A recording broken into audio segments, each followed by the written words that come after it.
Hello team, welcome to another ATP Geopolitics video with myself, Jonathan M.S. Pierce. Ukraine War News Update, the second part thereof for the 29th of March 2023. Good Friday it is.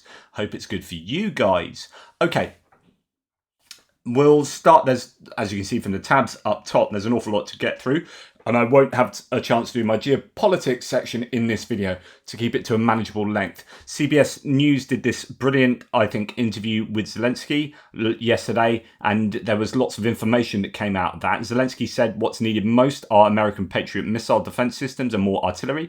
While he's grateful for the billions of dollars of US support, the nature of the funding dedicated by the US government to help Ukraine must be put into perspective. So they need Patriots.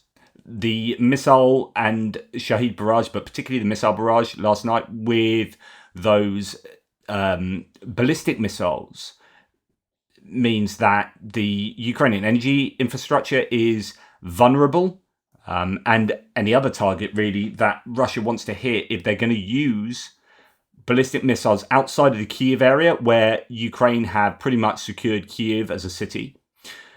With Patriot missile systems, so that ballistic missiles will get shot down if they're shot into Kyiv. But and most other places around Ukraine, they can hit with impunity if they want to use up their ballistic missiles. Okay, the question is, how many of these missiles does Russia have? And how many are they going to keep in strategic reserve, because they don't want to exhaust their entire stockpile of basically everything in the war with Ukraine. And this is a problem that Russia are faced with. They are exhausting their military in this war with Ukraine. That means that if they were to commit to another campaign anywhere, not just now, but actually going forward in the next 10 years, what will Russia be able to do? So they need to keep, if NATO were to attack Russia and Russia had used up all of their best Kinjal missiles and whatnot, then they would just capitulate to NATO. So they have to keep some stockpiles in reserve. And the question is how much of that do they have? But nonetheless, Ukraine desperately need Patriots, and lots of them. 5 to 7 Patriot systems from the USA will unblock the sky in Ukraine, says Zelensky. Such a quantity would protect the industry, allow children to go to school, and allow the armed forces of Ukraine to go on the offensive. It's really important that they get those before they even start considering attacking. You know, you need to make sure that everywhere is safe.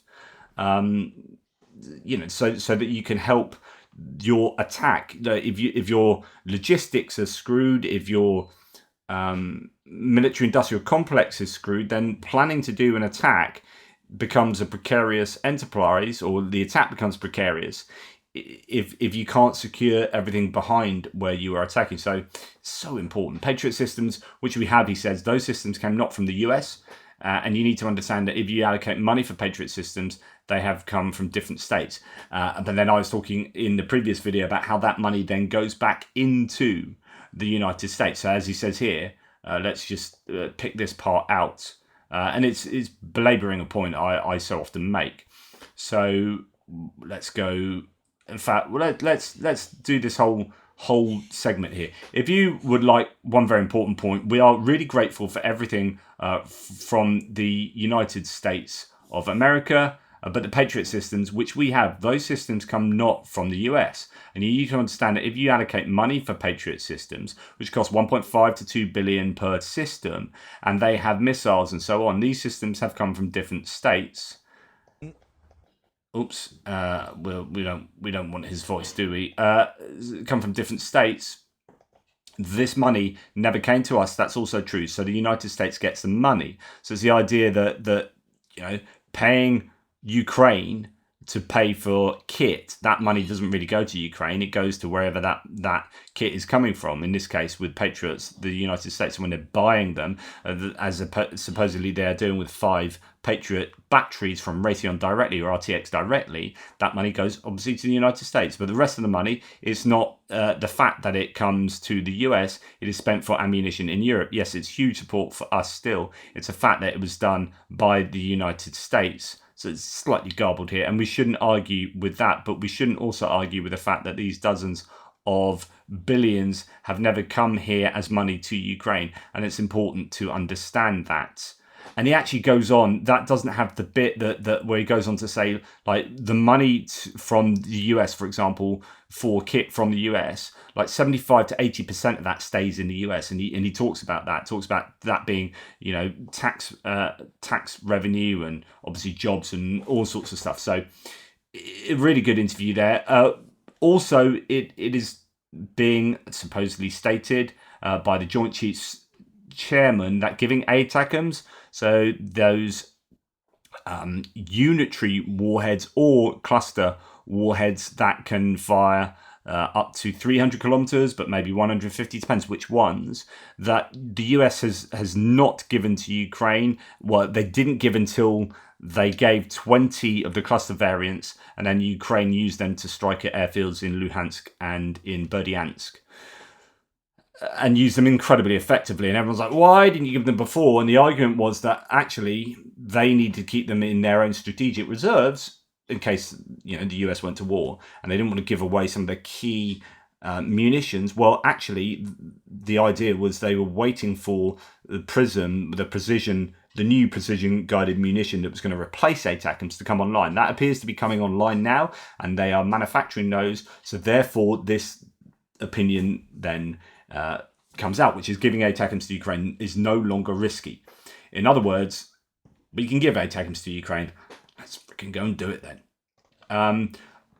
At the same time, the US, it's important for Ukraine's macro financial stability. So Ukraine and the US have signed a bilateral agreement on the postponement of public debt payments. Quote, signing the agreement will reduce the debt burden on the state budget and direct the funds that were supposed to be paid for the repayment of servicing of debt obligations to the needs of the social and humanitarian spheres, says the Ukrainian Marchenko here. Now, I presume so the US is unable to, at the moment, give aid to Ukraine because of the impasse in Congress. So what they can do, I guess, without recourse to having to go through Congress, is do stuff like this, like bilateral agreements on debt burdens that would be incurred by Ukraine, debts to the US. And so instead of paying you with stuff here, we'll let you off money here. So possibly that can then mean money gets put toward paying for stuff to the US. So within that, I'm sure there'll be agreements that okay,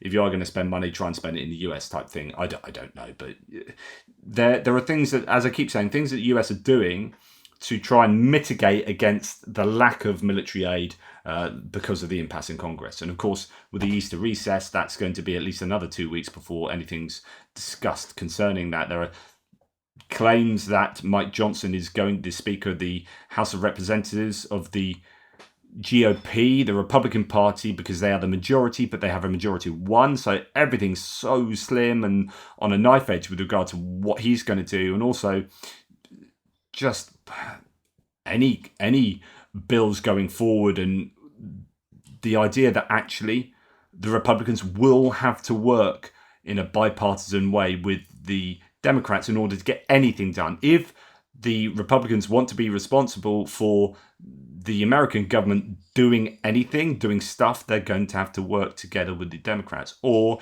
it'll just be a continuation of the single worst session of US Congress since goodness knows when. They've achieved the fewest amounts of legislation in this last session than either ever before or since a certain time in history. Germany, that's a meaningless statement, that isn't. Germany updated their aid supplied to Ukraine. This is what has been sent recently, and you can check this out. I'm not going to go through it all, but the Germans have been continuing to send a number of bits of kit, Warthog Command vehicles and repair and recovery vehicles, all-terrain, ammunition, bridge laying, mine clearing vehicles, mine plows, SATCOM stuff, Zetros tankers, border protection vehicles, infrared cameras, etc., etc. And then furthermore, Germany is planning to deliver 20 more Marder vehicles, so those are the infantry fighting vehicles, one all-terrain tracked carrier Warthog command vehicle, Patriot missiles due to come in. Of course, it's insanely important. That's what we keep talking about, and some more infrared cameras. So anyway, Germany still, of course, doing what they can. I've talked about this 78 additional Caesar self-propelled howitzers that the French are going with the Danish incidentally, are going to be providing to Ukraine.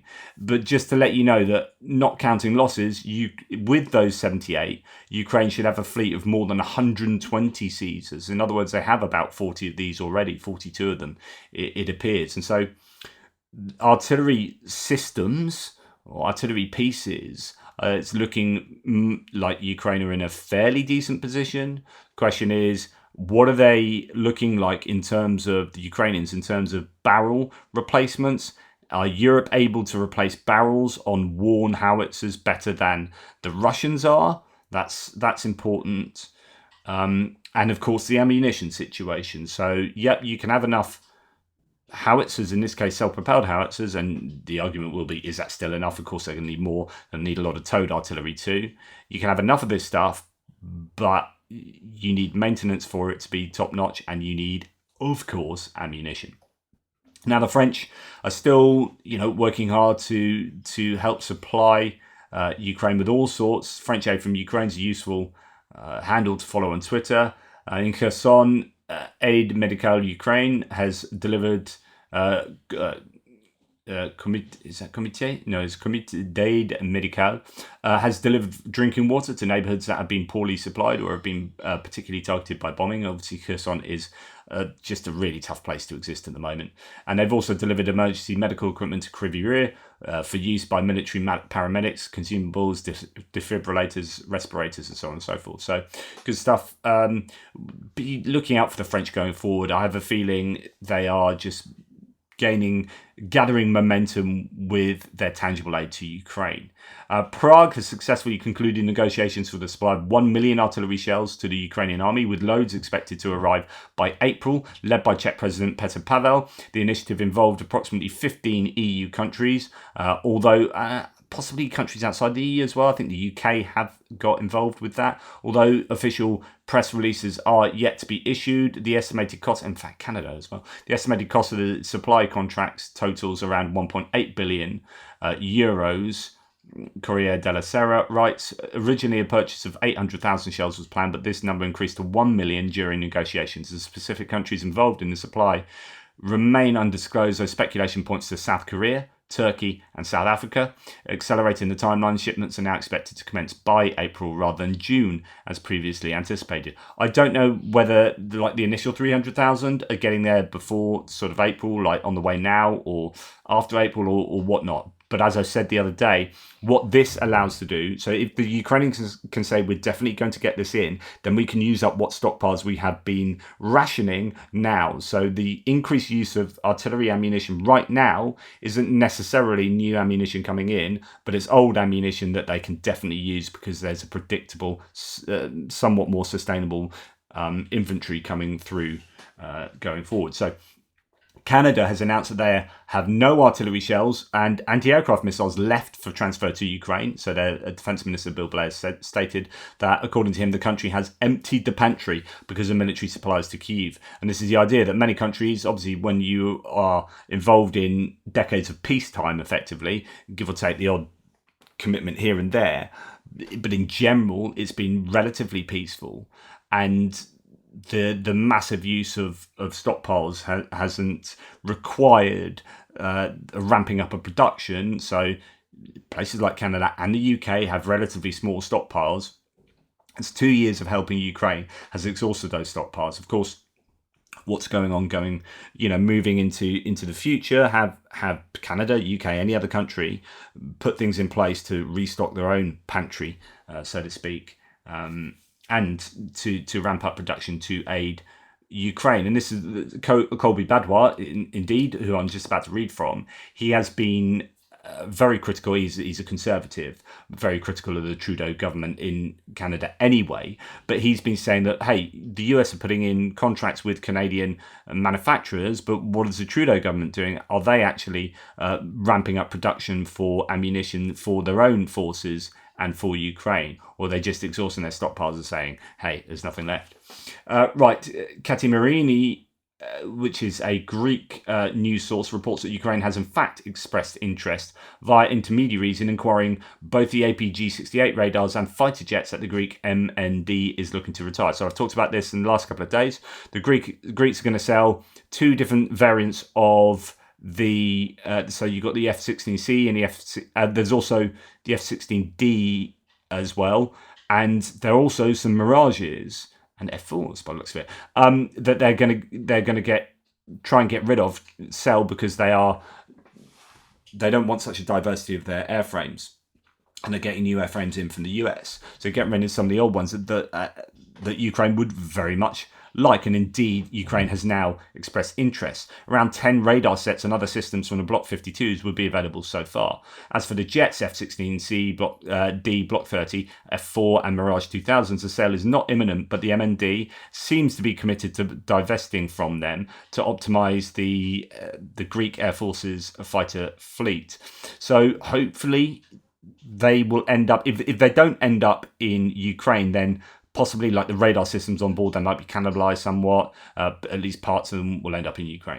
Ukrainian developers have tested sensor technologies for detecting explosive objects at a test site. The drone is equipped with a magnetometer and an orthophoto camera that takes 5 to 7 photos per second, or 120,000 images per hectare, which allows for an extremely detailed photo map synchronized with other measurement results. The developers are currently working on teaching AI to analyze photos taken by the orthophoto camera and search for anti-tank mines. This will allow detecting plastic mines that may not be found by a magnetometer. The good news is if you can automate the demining of huge areas of land and also do it in a way that the reason you automate it is so you don't lose human lives in so doing, and possibly do it quicker, then that would be fantastic. I watched The Creator last night on Disney Plus. Good film, but it's all about AI being the enemy. Or is it the enemy? And that's kind of it. There are homages to the Vietnam War and all sorts in that. Lots of themes in that film. But anyway, I won't digress. Charitable Fund come back alive together with new post handed over command posts to the Ukrainian Air Defence Forces.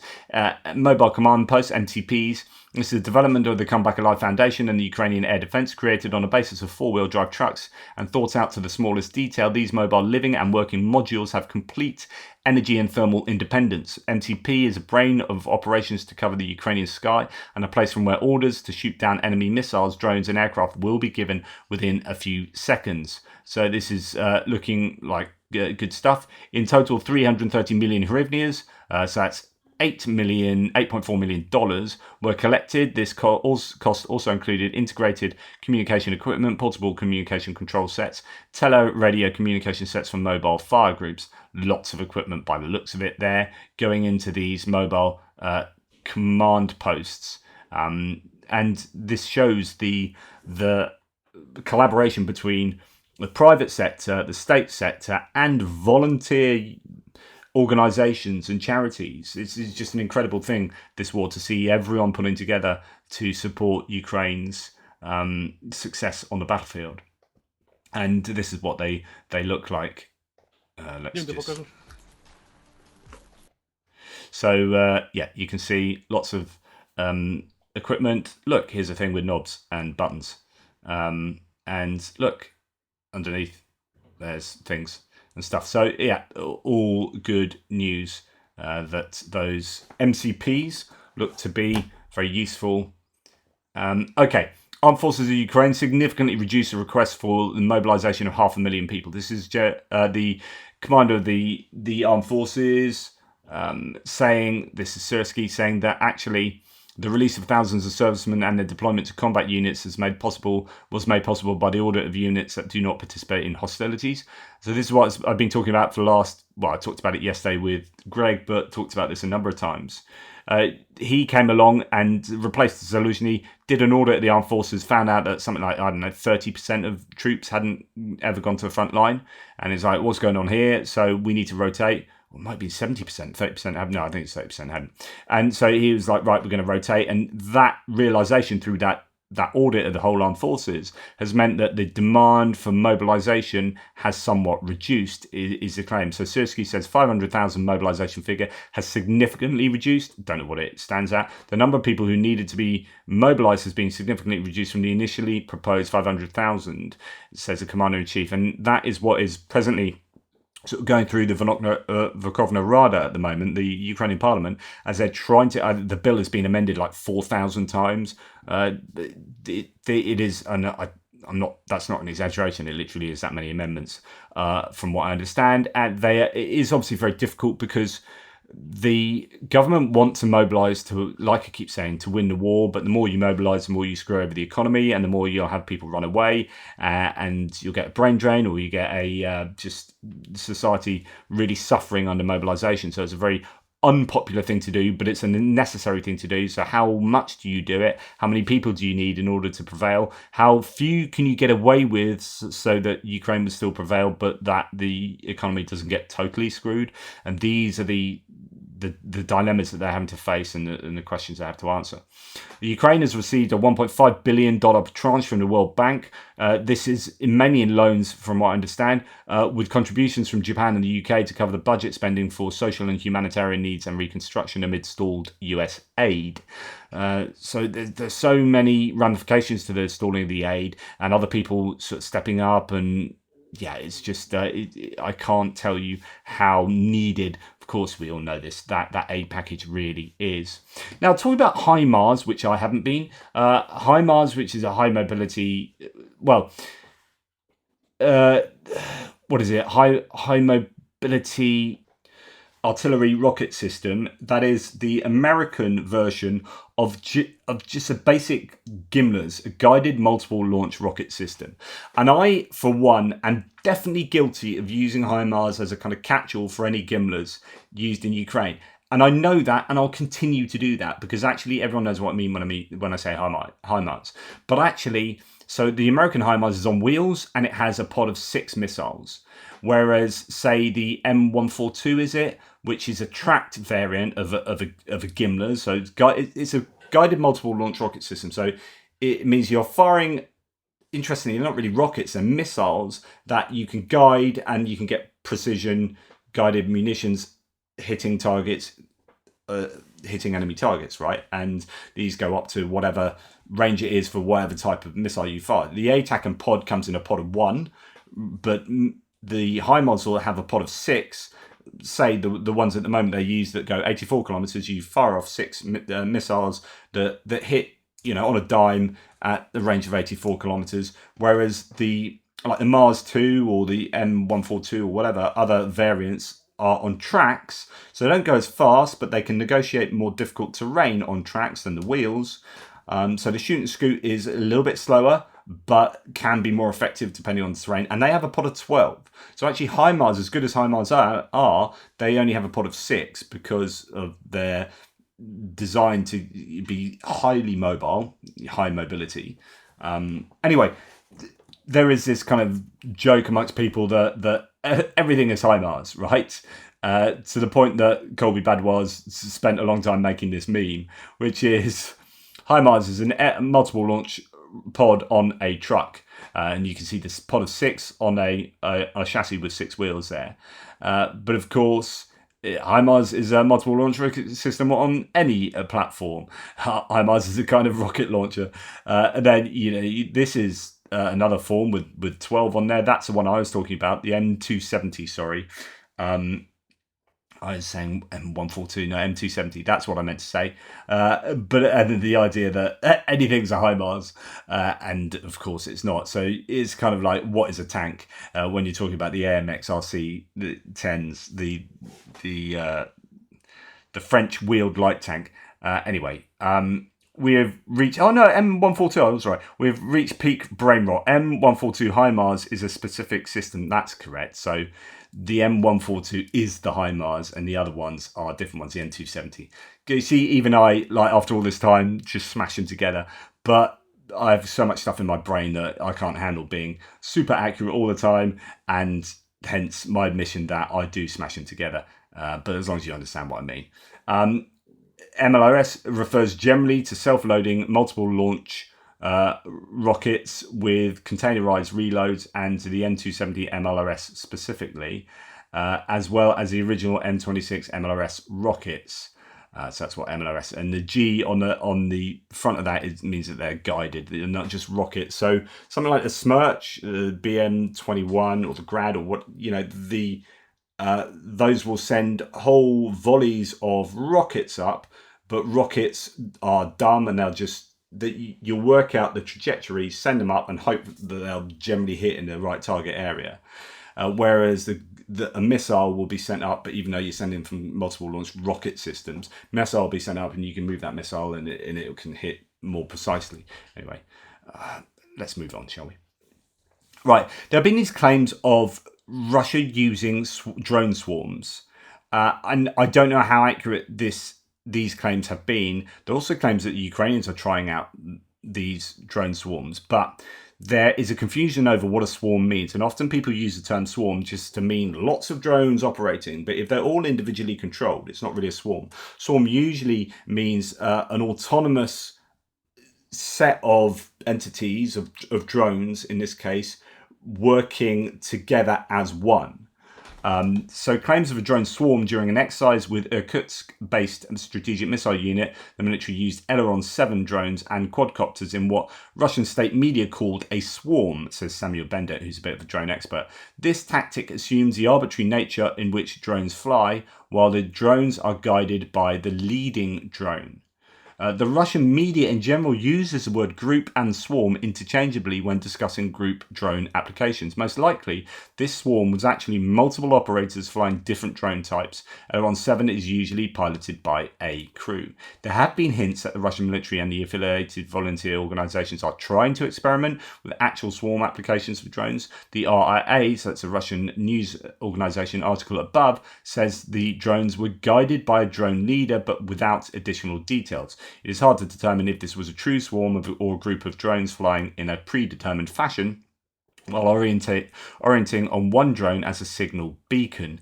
With so much discussion about combat drone swarms in Ukraine in general, expect more such announcements in the coming months. So while the Russian media might have been claiming Russia had been playing around with swarms of drones, there's a high chance, I would say, that these weren't proper drone swarms operating semi-autonomously.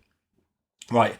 Lately, Russia has seized on the simple yet effective strategy of exploiting its people's war-made hopelessness by providing military salaries that outbid any employer in most towns.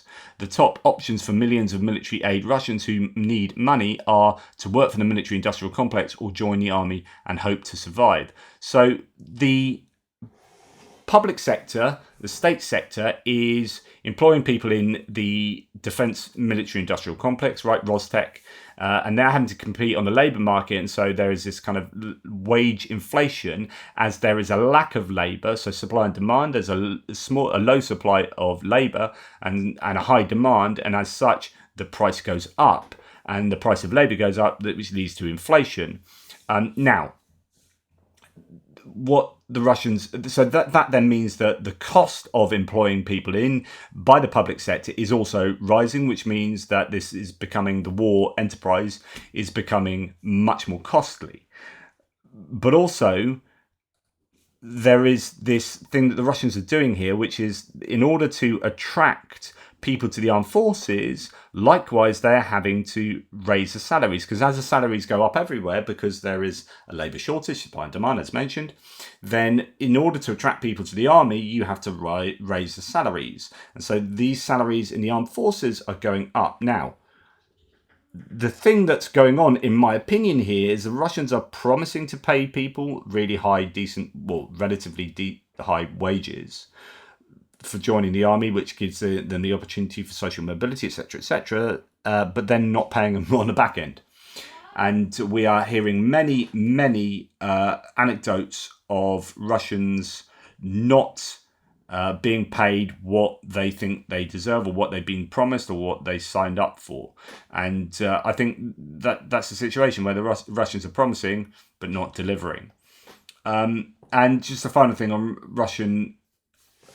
the Russian military machine here, the 103rd BTRZ is supposedly having problems. So this is a factory related to a lack of skilled workforce and components to refurbish T-62s to fulfill their 3-year contract with the Russian MOD for 800 tanks. It's what this ongoing issue that Russia has with regard to sanctions and a lack of a skilled workforce in this case, because of all the things I've just been talking about, with a low, you've got a low supply of labour and a high demand, which means that, if you sent a lot of these skilled workers off to war, it means you have a lack of a skilled workforce, which means you can't do what you want to do, which is in this case refurbishing T-62s. As you can see from this conversation below, there are various claims as to how many T-62s they actually have. Satellite imagery of storage facilities showing that they have certainly eaten into their stockpiles of these. But just an added challenge for the Russians there. Now, just to finish off, to let you know that Joe Blogs, who is a YouTube channel that I refer to a number of times, he does a lot of economic analyses of the Russian state of the economy, of hydrocarbons, of all sorts. He has been completely hacked and had his entire channel deleted. So this is just a warning, and I hope this doesn't happen to me. Fingers crossed. Hi, Joe Blogs here. I've got some really terrible news to share with you. Overnight, my Gmail and YouTube accounts were hacked and have been stolen by hackers. And the 1,000 videos that I've put together over the last 3 years have been removed, they've been deleted, and instead the hackers have posted some stuff on crypto. And as it stands right now, I've no idea whether or not I'm going to be able to get the channel back, because the hackers have changed all of the security details and I can't contact Google to be able to explain it to them. There isn't a live chat or a helpline. I've contacted them through Twitter to try to sort it out, but I don't know whether or not I'm going to be able to. So in the meantime, I've set up Joe Blogs 2.0. Please subscribe. Please ask all of your friends to subscribe, and we can try and get back to where we were, 360,000 subscribers. So please support me in rebuilding the channel, and if I have any news in terms of the hackers, I will let you know as soon as possible. Hi, Joe Blogs. I can't tell you how scary that is and how awful he must feel about that. Imagine, effectively your entire working, the corpus of all your work just being deleted like that, waking up one morning, and just insane. Speaking of corpus, I know I got myself into trouble a couple of you saying, what are you doing being anti whatever at Easter time or whatever? Just to let you know, I've written a bunch of books, and if you don't appreciate them, you don't have to buy them. But I've written some books. You can go and find them on Amazon or wherever. I've written quite a lot of books. Not that they sell anything more than half a copy every blue moon. But if you want one on Easter, look, there's one on Easter. Look, the resurrection, a critical examination of the Easter story, with lots of lovely reviews of that. So, go for it. Knock yourself out if you're that way inclined, and if you're not that way inclined, don't bother. Take care, everybody. Speak soon.